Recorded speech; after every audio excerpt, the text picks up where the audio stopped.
Your Worship. Chris, a question from me. Item 1.1.2, dog control, the attack on a person which was referred to the police. Is there any update on that, please? It's through you, excuse me, through you, Chair Ryan. The only update I can give is that the owner of the dogs was finally contacted, but he will not freely divulge the information as to where the dogs have been relocated to. So the matter continues to be with the police to deal with that, and hopefully in due course give us some advice. Thank you.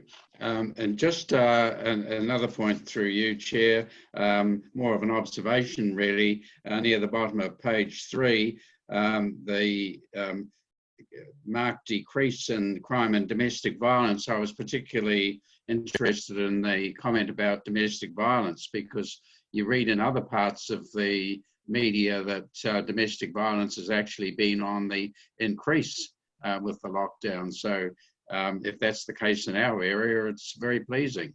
The only other observation I've got is a commendation on page 4.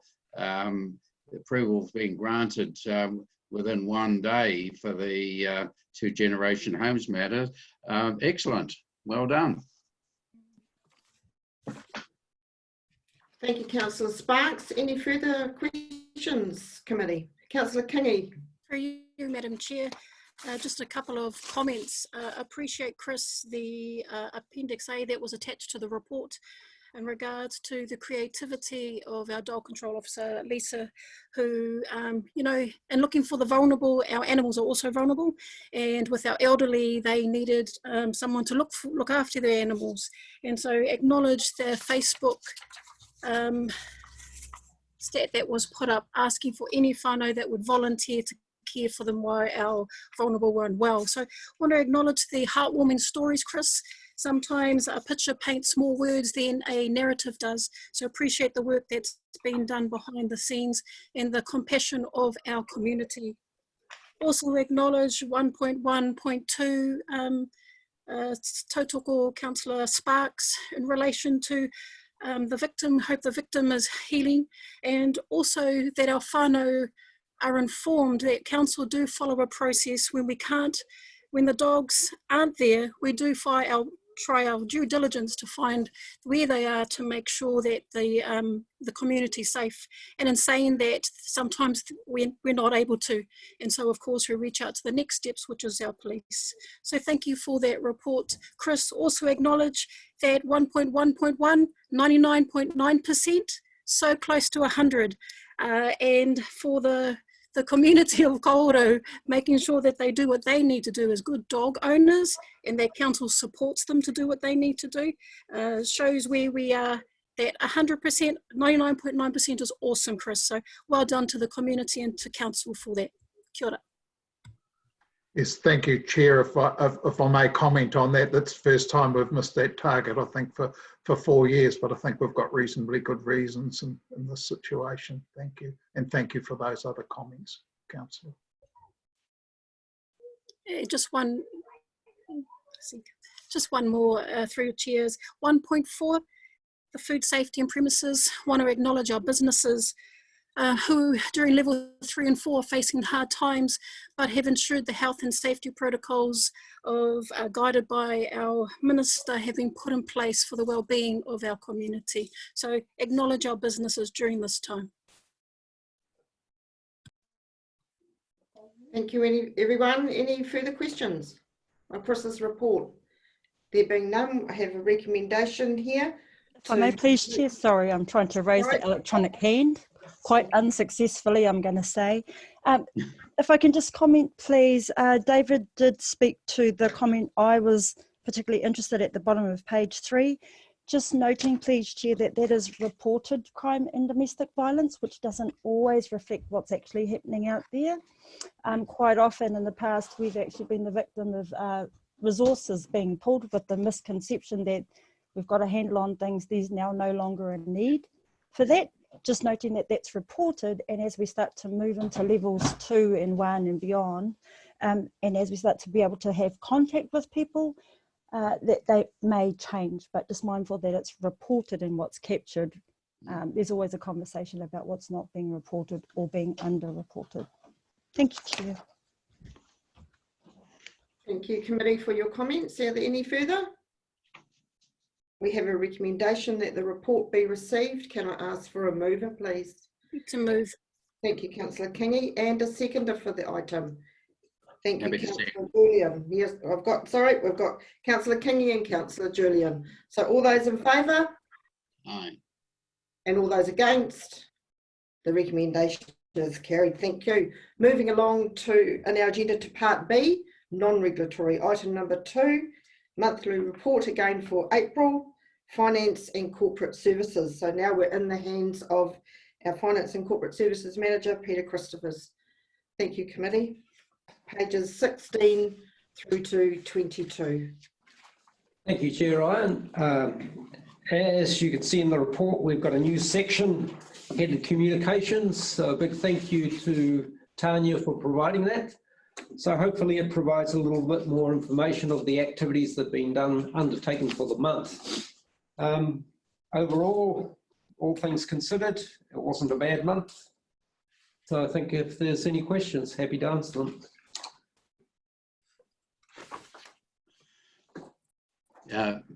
Yes, through you, Chair. Peter, on page 3, the payment to Cooney Lees, I presume that they act for Generation Homes. So those, that 150,000 odd, that'd be progress payments on the units, wouldn't it? That's correct, yes. They have a progress payment that's based on being roof ready, and then the second one is the fully enclosed. So those are the progress payments that were made to date, and that's on units 1 and 2. Thank you.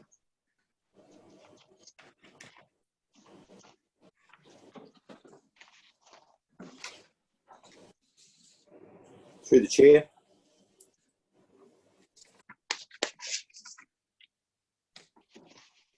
Chair, I don't know if you can hear me or not. Just on page 20, our funds invested. Peter, we had a little graph on the side a while back about the percentages that we were getting from our banks. It would be quite nice if we could see that what's going on with our banks at present.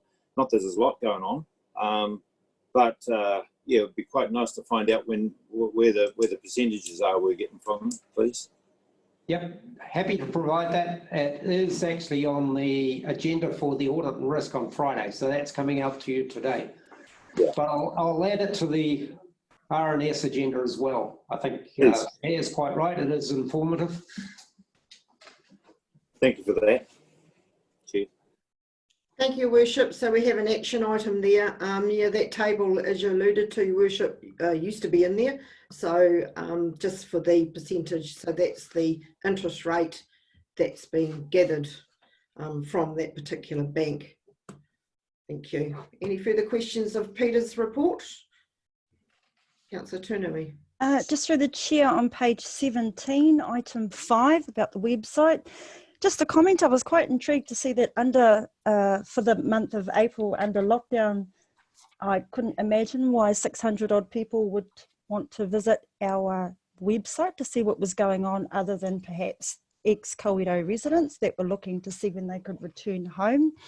My expectation was actually that there would be more local visits, and I just wondered, I see that Whakataane is noted as a town of origin. Was our local community, is that information captured, please, Peter? I was surprised and maybe a little bit intrigued to see that 600 odd people in Auckland would be visiting the website for the top 5 visits that are listed. Yeah, look, I'm sure that information is captured. It's just a matter of getting it reported, and I'll add it to the report for next month. And I'll see if it is available, and I'll send it out to all the councillors for April as well. Thank you. Just the last final comment, Chair. Of course, item 6, the new item around communications, was really great to be able to read that, see how many times weekly updates, particularly under lockdown. Just on page 19, intrigued and really not familiar with the IT languaging What is the difference, please, between reach and engagements? I wasn't sure. It's a lot of 3.4 thousand people. Just interested to understand, please, what's been captured in the report. I think Tanya probably the best one to answer that. Oh, she's disappeared. No, she's there. Oh, she is there. Through you, Chair. She's still on the phone. Okay. Yep, she's multitasking. So maybe we could pop that as an action item, Peter, and you can just come back to us on that. Okay, I'll do that. Okay, so that's page 19, and yep, the reach and engagement figures and how they work or how they look like that. That be correct, Councillor Tunui? Thank you. Happy for that, Chair. Thank you. Through you, Madam Chair. Just a comment on page 19, item number 7, requests for service. Wonderful to see all the completed mahi that has been done behind the scenes in regards to requests for services. Just confirming that the process of when a request is made for service, that the reciprocal process is that once that's been actioned and completed, the requester gets an email, a letter, a phone call to say it's been done. Is that right, Peter? That's part of our process for... That is the process that we've got in place now, that people are contacted as soon as the completion is done. So I will follow that up to make sure it is happening. Yes, please. Nothing further, Madam Chair. I didn't catch that, Councillor Kingi. You just faded out. Nothing further, Madam Chair. Okay. Madam Chair, I just wonder if I could just add to that comment of Peter's, that particularly with dogs and noise, a number of the complaints that are made to us are anonymous. So in those cases, it's not always possible to do that follow-up, but we do have requirements within our processes to complete those actions off within 24 hours where we can. Thank you, Chris. And that's in regards to those whānau who do leave their names and contact details so that they know the mahi's been done. Thank you. Okay, thank you, committee. Any further questions? If we don't, we have a recommendation for item 2, that the report be accepted. Happy to move, Chair. I have Councillor Sparks, and I have a seconder, and Councillor Rangahika. Thank you. Moving along to item, oh, we better do the yay and the nay. We'll be called out live. Okay, all those in favour? All those against? Carried. The item is carried. Thank you. Item number 3 on the agenda today, monthly report, operations and services, pages 23 through to 30 of your agenda here. And now we're over to Hanu, and we will be stepped through this item. Thank you, Hanu. So it was a rather boring month for operations and services. We were not able to do much, unfortunately. So essential services were all up and running and continuing. So I've reported briefly on that. If you have any questions, fire away, please.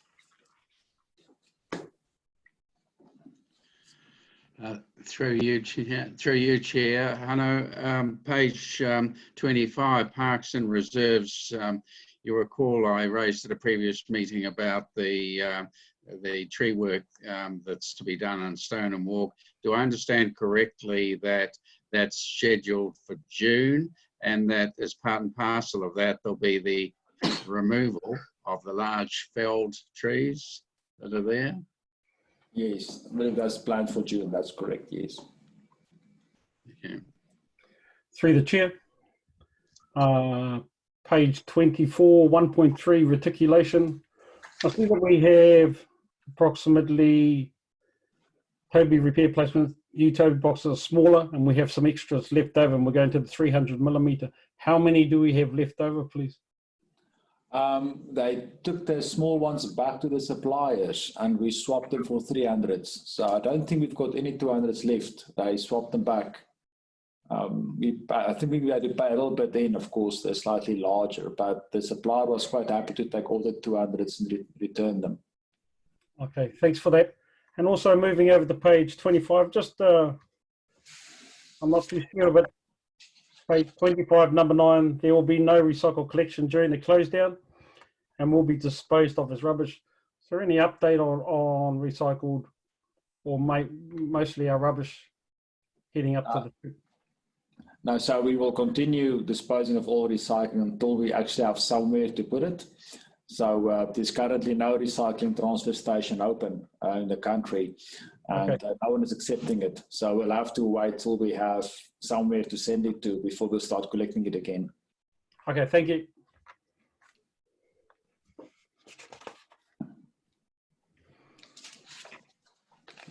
Committee, any further questions of Hanu's report? Through the chair, just returning please to the same paragraph that Councillor Rangihiga spoke to on page 24, 1.3. Just a line there that I note about, it's about the third line down, indications from central government, future drinking water infrastructure will be contingent on perhaps a number of things, but mainly the line or the words that I see is water meters being installed on all connections. Just noting that in the past we've actually steered or veered away from that as an option for the Kawerau reticulation system due to cost. If, however, that's being signalled from central government that any support, that would just be a conversation and some information that we need to share more broadly around costs of potentially installing water meters. Chair, it's just a note. I know it's not hidden in there at all and it is only one line, but if central government subsidies rely on things to be done, it would just be good for us to share that more broadly. Thank you. Thank you, Councillor Tanui, and fair point there. And Councillor Julian, you'll just need to mute yourself. Yeah.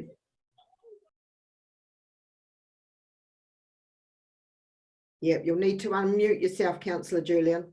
I have. Yep, got you. Yep, we've right. Got you. Just interesting about our uptake of water from our two sources. Perhaps Auckland might need something like that. But referring to what Councillor Tanui said, our reason in the past for not going down the water meter track has been a cost, and so if the government is going to make that a compulsory option, then I think they need to understand quite clearly why we haven't gone down it, and the cost for small district councils would be phenomenal. Yes, for you, Madam Chair, I was trying to be proactive. We do not know what's going to happen in the Three Waters field at all. And I just didn't want to continue replacing infrastructure that might be redundant in 2 or 3 years' time. So for a small increase in cost, I make sure that if there are changes, we are ready for it. And we don't have to go and repeat labor necessarily for a cost of a few dollars per unit extra. So I just try to be proactive and making sure that if we, for some reason, of course, council will vigorously oppose doing things we don't have to, as we always do. But at some point, you know, it might be that things might be different. So I just I want to be prepared for all circumstances coming. Thank you.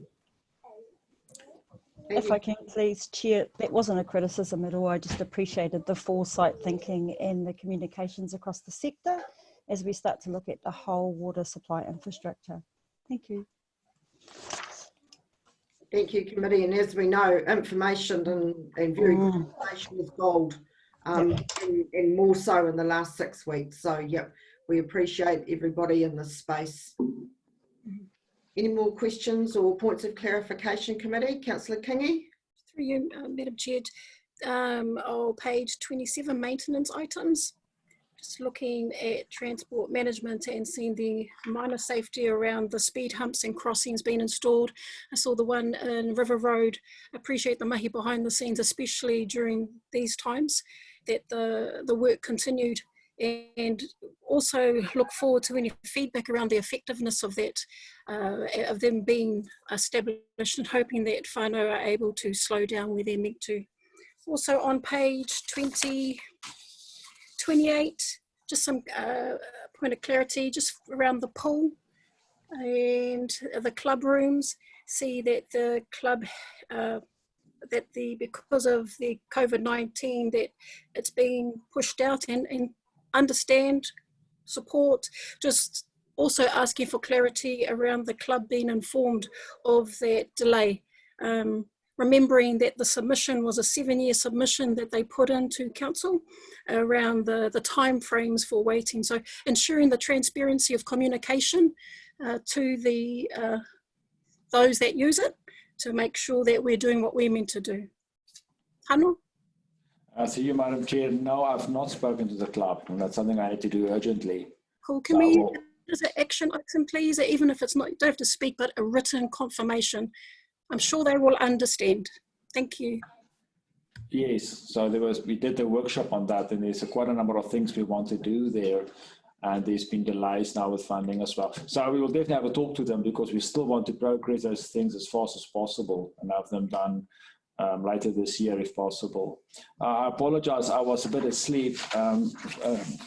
Good that Sela pointed it out regarding the speed down program. There's something I needed to talk to you at some point, and I'll just give you a heads up so long, is that the original budget of $35,000 included a labor component, but we did this work with our own staff, and it turned out to be a lot cheaper. So we've only spent $19,000 of the 35 allocated. So we've got about $15,000 left, and I will bring a proper paper out later to you. But so think so long, do you want us to spend that money on another set of speed humps? Where would you want them? So it's not the time to talk about it now, but I will bring a paper to you at the next council meeting. We will discuss your options if you want to have more speed humps, or if we should spend the money we saved on labor or somewhere else. Thank you, Madam. Just one more thing, Madam Chair, just on page 30 as well. It looked easy to me, but the field amenity buildings, the Tarawera Park toilet paint roof, I know it's been, the finish date is the 20th of June, but when I saw the word assessment, you were waiting assessment, I was a little afraid. Is the roof paint being assessed, or is the roof being assessed? Just some clarity. Yeah, there was a little bit of fear there around why you're waiting for an assessment on the toilet paint roof. Thank you, Hunter. Through you, Madam Chair. Unfortunately, Andre just left, but one of the big paint suppliers offered to do a full assessment of all our facilities for free. So they went through all our buildings, and they came back and said which areas needs to be painted urgently, they came up with a timetable. And Andre's got that, and he's got to create a little table of when we're going to paint what are the most urgent ones. And this was done free for us, with understanding we will likely buy our paint, preferably from the supplier. In any case, so I've moved those dates out all to June. They were all supposed to be done by April. And we were supposed to have been doing those painting jobs right now. But because of all this lockdown, we are really late with many of these projects. So we're going to be very busy in May and June going forward. So we try to do as many of them as possible. So I'll have Andre as well come to you, hopefully in the next council meeting, with a little project schedule of what painting we should do urgently. Whether we should just continue with our current schedule, or should we look at accelerating other areas or not. So that's all what I meant by waiting assessment. I think the assessment's been done. It is just that I don't think Andres actually went and created a little project schedule of that. Thank you, Madam. Yeah. Thank you for that clarity. No fear now. No fear now, Madam Chair. Okay, thank you for that, everybody, and we'll just note the action item in there for the swimming club, and it's actually around the communication side, so we will note that in our agenda today. Okay, thank you, everyone. Any more comments or questions, committee? Yes, Chair, just a couple of questions on page 28, thank you. Regards Rec Centre and Town Hall lift inspections. difficulty with sheaf pre-qualifications. Can you explain that, what that means, and just the fact that we've got a budget of $20,000 for the town hall electrical, and we've only spent $252. I'm just wondering why that's the case. For you, Madam Chair, this was an issue pre-COVID. I think it's resolved now, so I should change that. That is just delayed because of that.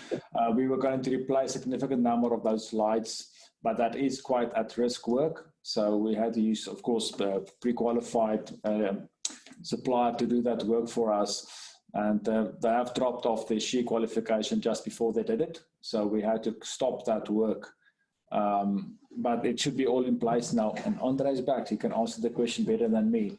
That, as far as I understand, most of those contracts are all back. They usually just forget to do their insurance payments in time, and then they fall off.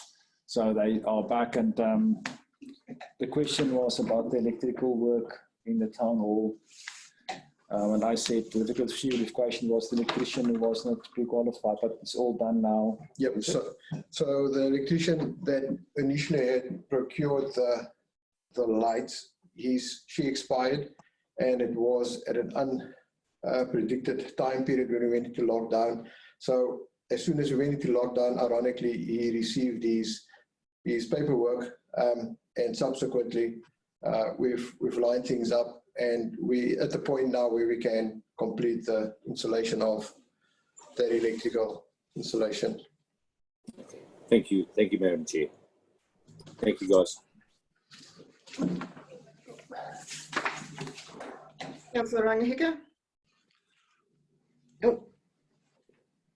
Yeah, through the chair, and just thank you. Actually, referring back to the speed humps and the one installed at Te Whakatau o Putoaki. When I was approached, there was huge concern as to our young ones crossing that road, and some very relieved teachers and staff coming out of that school. So just to thank Hanu at the speed at which they got done. I know they haven't used it in the last month or so because they, well, yeah, but most appreciated, mate. Thank you, Councillor Rangahika. So do we have any further questions? Councillor Julian, you'll have to demute yourself again. Still on mute, Councillor. Yep. There we go. We've got you now.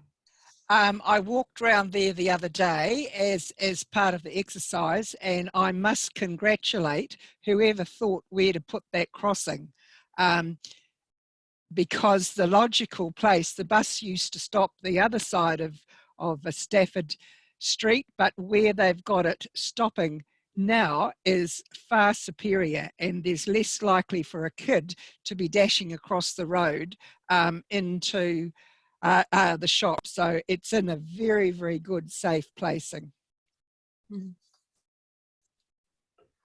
Thank you for that. So on the end of that, I think we've probably just about wrapped up Hanu's report. There's nothing further. Speed. There's nothing further. Happy to move. Okay, we have a mover, we have a good start, and we have a seconder. Thank you, Councillor Savage. We have a mover and a seconder. All those in favour? Yeah, thumbs up the right way. That's a good thing. And anybody against? The item is carried. Okay, moving over to item 4 on our agenda today, monthly report, economic and community development. And we'll hand over to Glenn Sutton, pages 31 to 33 of your report. Glenn, thank you. Thank you, Chair Ryan.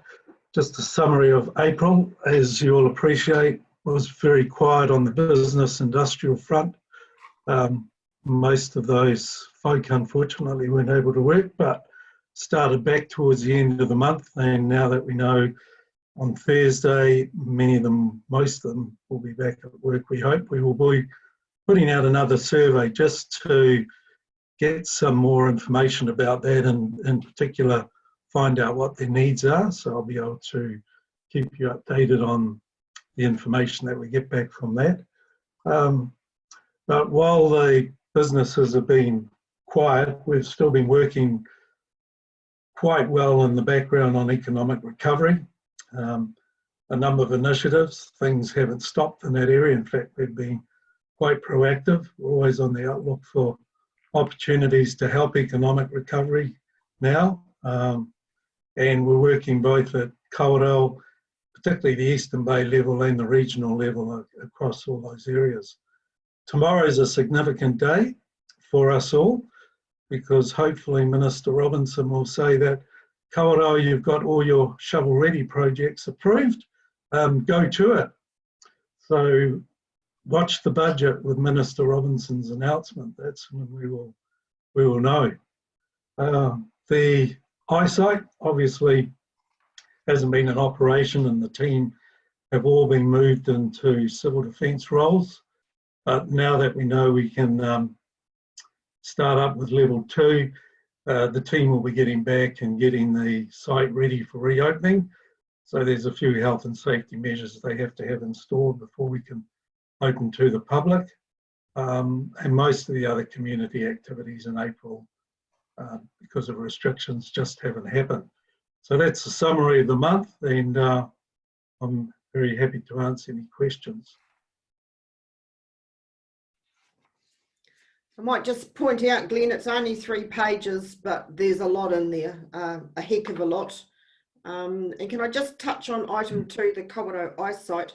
Could we just check at some stage the information online, that it just aligns with what level we're in? I think it might still say level 4 and what the go is or what the go isn't. So can we just pop that as an aside, an action item, just to check that side of things while we're under COVID? Thank you. But congratulations for everything else to date, and I'm sure all the committee and all the management and staff have a shovel somewhere. Yes, we will need you. Yeah. Definitely. Thank you, Chair Iron. So committee.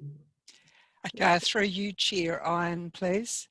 I was a little bit concerned to find that the irrigation system has been stolen for the 2nd time. Is the majority of the irrigation system buried, or is it just lying on the top? Through you, Chair Iron. Yes, they buried it all, I understand, from Janice after the first time it was stolen. They spent a lot of time burying it, so it's even more disappointing that someone's actually physically dug it up to get it.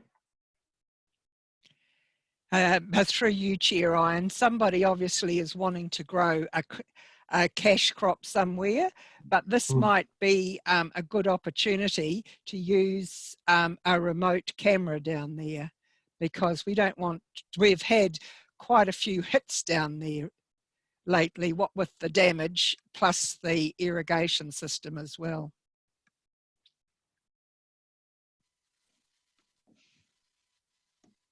Through you, Madam Chair, just page 33, again following on from the item shared by Councillor Julian, just want to acknowledge that whenever there is a problem or an issue, a community member or a community will source a solution. So acknowledge the volunteer who, as part of his or her exercise resume, they decided to water the plants while we were in lockdown. So just acknowledge our whānau, that we're always going to find obstacles, but it's the creativity of those who are focused on solutions that make it a lot easier for the community to do what needs to be done in support of council. I know we've talked about a camera before down there, Councillor Julian. Maybe it's another discussion item, but yeah, I know it has been shared. So I'm not too sure who that is, Glenn, who that wonderful volunteer is. Maybe they'll be able to have some other friends that will be able to do that too. Thank you. Thank you, Councillor Kingi. I think his name is John. He's one. Look, they're a tremendously enthusiastic group of people who love the gardens, and even though they get these setbacks, they're always down there working, and incredible passion. It's just great to see that community spirit with that group. Through you, Madam Chair, also acknowledge item 3, Kawerau neighbourhood support. Again, it's the collaboration of services that have ensured during these unprecedented times that the needs of our community are responded to in a timely manner. It's timely, it's targeted, and the outcomes are positive for our whānau. So just want to acknowledge within the Kawerau neighbourhood support, reaching out to other services because you can't do it on your own. And that's one of the biggest learnings I think we've had.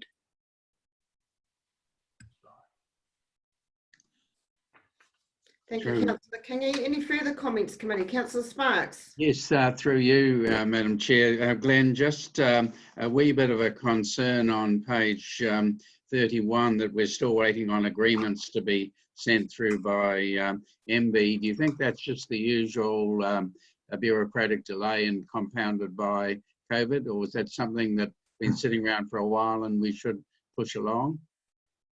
Through you, Chair Ryan. No, this seems to be par for the course for MB, even pre-COVID-19.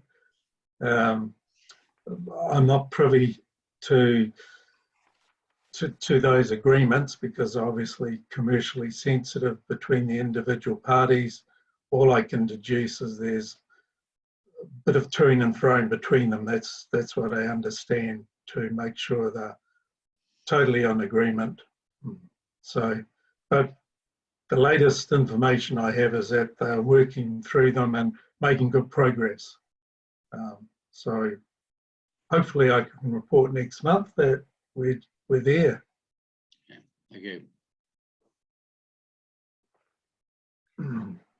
Thank you, Councillor Sparks. And can we just go back to item 1, Glenn, regarding Kawerau, and as his worship alludes to, keeping that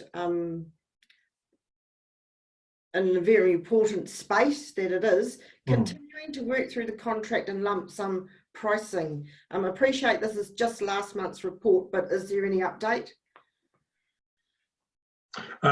No, that's all the Caper people told me. If I may, Chair Ryan, I have had a contact myself from a person who's doing some work on that lump sum pricing, and I've provided them some information, so it is happening. Okay, thank you. Any further questions of Glenn's report, committee? We have a recommendation to move the report for the month of April. Can I have a mover, please? Thank you, Councillor Savage, and Councillor Rangahika has just seconded that item. We have a mover and a seconder. All those in favour? All those against? The item is carried. Thank you. Right, moving along to the last item of this month's report, item number 5, monthly report, events and community activities. And we're in the hands of Lee Barton, Aka, our extraordinaire Civil Defence Emergency Manager. I hope I've got all those acronyms right, CDEM. And we'll just wait for Lee to unmute himself because he's probably going to be barraged with at least 1 or 2 or 10 questions. Your report is a bit of a marathon, but that's where this guy keeps us fit. Maybe some of us, not all of us. So we're in your hands, Lee. Thank you, Chair Ryan. I did feel it necessary to put together a thorough report around some of the work that's been happening at an event sector level. So hopefully you've all had a chance to absorb as much of it as possible, and it's a constant changing space. So at the time of writing, I knew only so much. Now I know more. So feel free to ask more questions now. And sorry, my bad, Lee. We'll just note that your report is for March and April. Yep.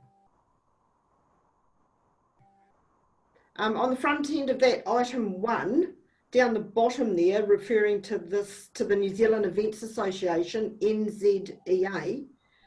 Could you just give the committee and around the table and our viewers just an example of the benefits from the membership? So staff have been attending conferences, annually or biannually. So there's a cash component benefit for sending staff, so you don't pay a full rate.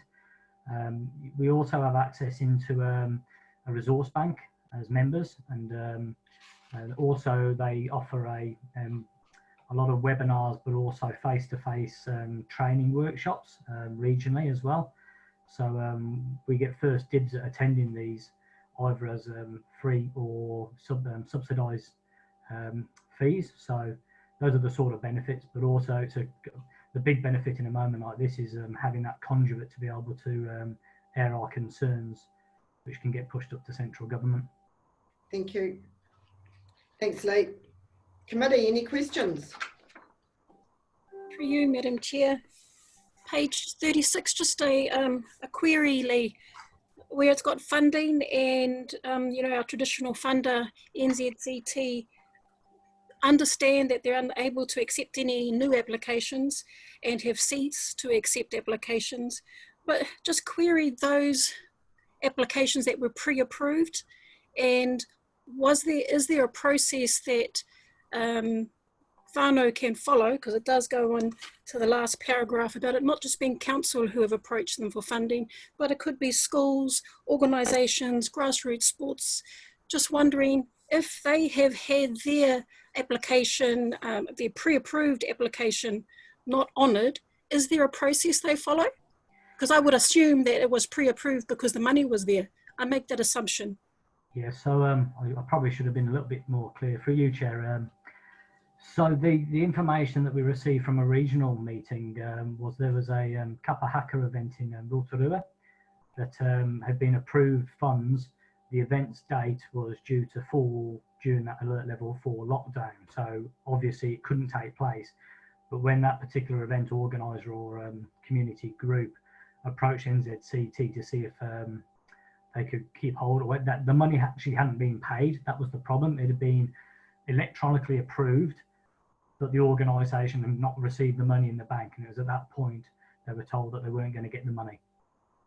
So to my knowledge, in the Kawerau community, there's no organisations at this stage that have submitted applications, been approved, and not received the money.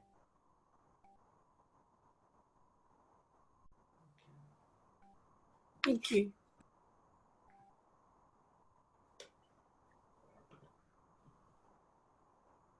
Any further questions, committee? We're all pretty quiet. We must be a bit tired. Yeah. Councillor Tunui. Not a question, but just a comment, Chair, and it is in regards to that paragraph around funding. Appreciate the regional meeting report that Lee has shared with us. I just wonder, Chair, if there's a request, an action point, a request for our committee, internal committee, to have a meeting with NZCT and Lion Foundation, just to get the lay of the land, not just for KDC applications, but for all applications for organisations across our community, just so we can read that. So I actually, similar to Councillor Kingi, I did have the same question about not honouring, so thank you for clearing that and sharing that extra information, Lee. In the next second paragraph, I just read the reference to closures of gaming venues, therefore ending the revenue stream and the ability to redistribute funds. The question I have in my mind is, those funds have already been collected pre-lockdown, and what is the process for application and redistribution? Do we need to be having that conversation with the funders direct on behalf of all of our organisations, Chair? So I just wonder if there is an action point there for our licensing committee. So if I could just comment on that then through you, Chair Ryan. So that the standard application process for NZCT is online, and they basically just closed it. So Kawerau district may be in a very much profitable position than other areas because of the nature of our circumstances. But I would definitely applaud approaching these funders and having that conversation offline to find out an indication of when they may become available for us to consider applications and other organisations. Thank you, Lee. So, and Councillor Turner, we have an action item there. with regard to meeting with those funders and understanding the timing. Might be great at the moment, but we will note that so we can follow that up in due course. Chair. Worship. Yeah, look, congratulations to Lee, because this is a pretty meaty report, to be honest. And I think we all have to appreciate some of the situations that those funders have been put into in the last 4 or 5 weeks. However, that doesn't alleviate the challenges going forward for our staff and some of the big ticket items that are in the future. And I think it's very, very pertinent that we start to make some calls on this earlier rather than later. I see a few other places have actually postponed or cancelled for the 12 months. And I think it's time that we had that discussion, even if we do it through a workshop for a start. There's some stuff there that's just about going to be impossible, or it's an unknown at this point in time. And if there's no funding, I don't see any reason why we should be busting ourselves to proceed down the track and then find out there is no funding at the end of it. I think there's going to be some challenges right around the country on this one. So, and looking at some of the poor people that are in the industry, you know, they might not even be there, some of these people. Particularly why I say that is some of them might also be involved with Christmas in the Park. So it's just an observation, and I think we should be, you know, onto it fairly smartly and put our energy into something that we've got some control over. Thank you. Through you, Chair, if I could just add a little bit more around the funding side of matters. At the time of writing this report, I was receiving correspondence from the New Zealand Events Association regarding a survival strategy that they were formulating. I couldn't report on it at the time because I was working my way through feeding back to the NZEA. But in this very short period of time, that survival strategy has been circulated across the sector. They've received the feedback. They've now given it to the Minister of Economic Development. That survival strategy is now live and publicly viewable through their website. But the 4 key things that the New Zealand Defence Association have asked government to consider, and I'll go through those if I can, please. An immediate extension of the wage subsidy. So people will be familiar that the wage subsidy was for 12 weeks. So we're coming to about week 8, I believe. There's no decision as yet as to if it's going to go past there, but obviously the event sector will be tapping into that, some of the businesses, but they will not be able to get up and running because of the restrictions, plus also the lead-in time around events. So they're asking for an extension of that. The second point was a support package of 100k, so that the New Zealand Defence Association, and bearing in mind that the 8 trustees do it voluntarily, they represent businesses or organisations as part of their BAU, but they represent the entire sector voluntarily. So what they're asking for is $100,000 to be able to create some very event-specific guidelines with a traffic light process of when the event sector knows they can get up and running, and having very specific guidelines, because at the moment events which range from small community events all the way through to massive stadium events, enormous concerts and everything in between are just all getting lumped into one phrase, which is just gatherings, which doesn't reflect the event industry. And that was one of the biggest bugbears there. So that's why they want to get some money, so they can get some professionals together to be able to come up with some very sector specific guidelines that we can all have a say in. So that's the second point. The third one is the juicy one. So prompt creation and commitment to a targeted and contestable 50 million stimulus and recovery fund. So they're asking for something that's going to be event specific. They floated a couple of options as to who may be the people out in New Zealand administering that if it was granted. And one of those administrators considered is local governments. So whether or not central government decide to give local governments a proportion of that, if they decide to go with 50 million, then we might find ourselves in a situation that we need to administer funds to be distributed for the purposes of events. So as soon as we get a bit more information on that, I'll let people know. And the last one was essentially around the New Zealand Major Events Fund. So this was a $10 million funding package that was targeted for major events that meet a certain criteria that could bring in international visitors and would largely meet a sort of shoulder season. So try and draw people to New Zealand in shoulder seasons rather than the peak tourism season. Examples of events in our region that have been successful: Crankwitz at the moment, it's in its 3rd year of funding. The Ultra Marathon received 3 years, and also the World Rafting Champs as well. So we've been quite heavy benefactors. So what the NZEA are asking for is an increase of 10 million to 30 million to be able to inject into major events, but with the principle of getting New Zealand major events up and running for a domestic market before the international market is tapped into. So those are the 4 key areas. That's now sat with government. The really pleasing news is that the event sector sits underneath the Ministry of Economic Development now, and it didn't beforehand. So we now have a voice, which is a good voice. And just to finish off, I'm not sure if you're familiar, but the Minister of Racing, which is Winston Peters, yesterday announced a 72.5 million support package for the racing board.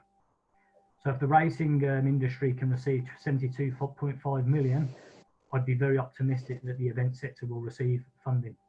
So it's a watch this space type of process, I feel. You, Madam Chair, just listening to His Worship and his korero around perhaps a workshop around especially the annual events. We see them inside the report, and that's just part of our being prepared should we go backwards from level 2 to level 3. So it's a workshop, no decisions will be made there, but it will probably be able to look at what commitments each of those projects need, and if we're in that space to be able to do so. So I total call His Worship's an action item around having a workshop around the annual events that we have planned, just being prepared. Is that what you were alluding to, Your Worship? Yeah, right. And whilst I'm always an optimist, I'm not going to hold my breath on anything that's international at this point in time. Just listening to ministers speaking, our local MPs yesterday, talking to them, anything that's going to be coming into the country, I think there will be a stand down time. A lot of these people fly in and fly out, and I can't imagine them sitting around here for the next 14 days before they can actually get out of lockdown to go and do an event. So I'm saying, yeah, all the best of luck to those people. But from our point of view, we need to be doing what we're doing here in Kawerau. We need to be looking very seriously at that. And if there's a whole lot of energy going to get gobbled up and go nowhere, I'd rather be doing it in another quarter if we can. Thank you. Thank you, and I'm sure the committee will agree, and everybody around can't say the table, but around the computer here. This was alluded to last week, as Worship brought this up last week in conversation at Hui that we had about how we need to look at our local stuff and what is it going to look like, and are there any calls to be made. So this just further pushes that along. So we will look into that next week if everybody's happy, and Lee, you will have a round the table about it. Okay, so moving along from that, are there any more questions or points of clarification of Lee's report? There being none, can I ask for a mover for the report for the event and venues manager? That's a bit of a tongue twister, Lee, for the months of March and April 2020. Thank you, Councillor Sparks, and I got the thumbs up. I'm sure it was a thumbs up from Councillor Kingi. All those in favour? Aye. All those against? The item is carried. So that brings us to the end of our...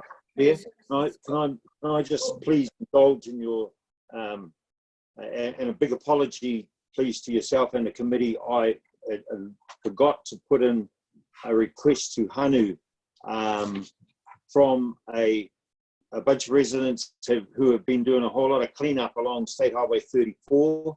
both ends of Kawerau. They were all a bit stir crazy, these people, and when they come to lockdown 3, they decided, right, it's time to start cleaning up. So Bernie and them have been working well.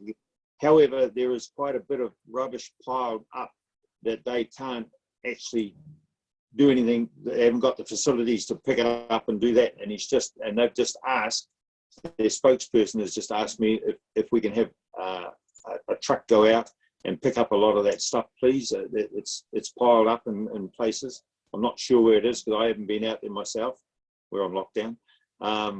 But yeah, full marks to those volunteers that actually did go out and clean up along the roadside. It's been pretty a big job. But they picked up the stuff they could. They just asked if we could have a truck go out and pick up the heavier stuff, please.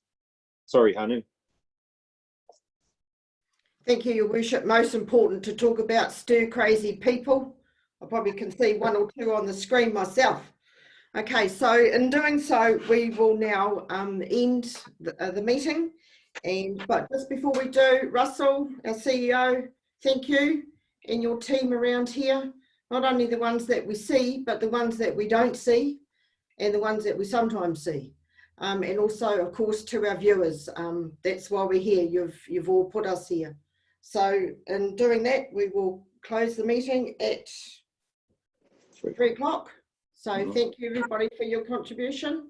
And yeah, we'll see you around the screen shortly. Take care in your bubble, in your extended bubble.